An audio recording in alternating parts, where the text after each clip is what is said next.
大家好，上一期我们讲了如何将这个油装到油桶里面，然后这一期我们上一期的关键是这个集油器，对不对？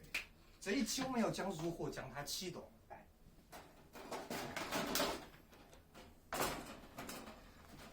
这一期的关键其实也是这个起油剂。为什么这么说？我们上一期说到它是需要电池的。你看，你后面是需要装一些电池，有没有看到？那么电池从哪里来？好，电池就在这个里面。我们将电池取出。哦，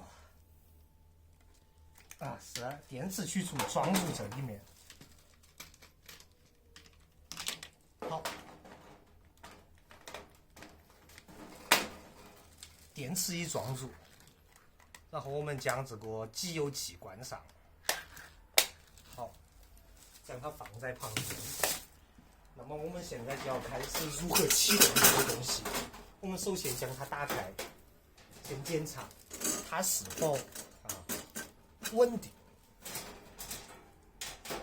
关上，好，现在是关键了。我们先要将火这个按钮扭到最大。好，这时候你看它还没有火光，这时候这里有个停卡俄斯，对不对？我们就按着它，你看里面有一些轻微的火光，有没有看到？看到了，我操！是，你看到没有？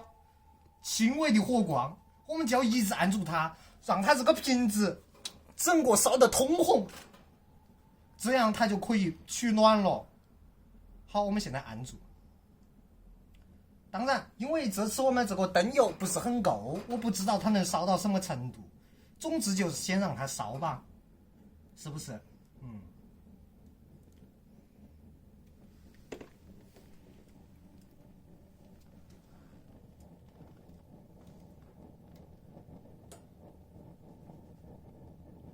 它烧的实在太慢了，但是我们已经感觉到有一些的温暖，是不是？你有没有感觉到一点温暖？没有。好的，好。那么因为时间关系，我就不讲了。我们当它烧得通红的时候，我们拿出来，这时候就可以烤火了。那么这时候又有一个问题，我们如何将它关掉？哎，镜头看这边，我们将它关掉，有第一种方法，就是我们是非常安全的、正常的将它关闭。那么我们就将它扭到最小，那么就 OK 了。但是呢，如果发生一些火灾，这个时候我们非常紧急，它必须快点关掉，怎么办？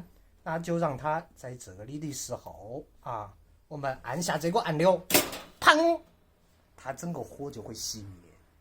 同时大家记得要通风，因为它关闭的时候是有一股非常重的这个煤油味。好的，那今天的课就讲到这里，谢谢大家。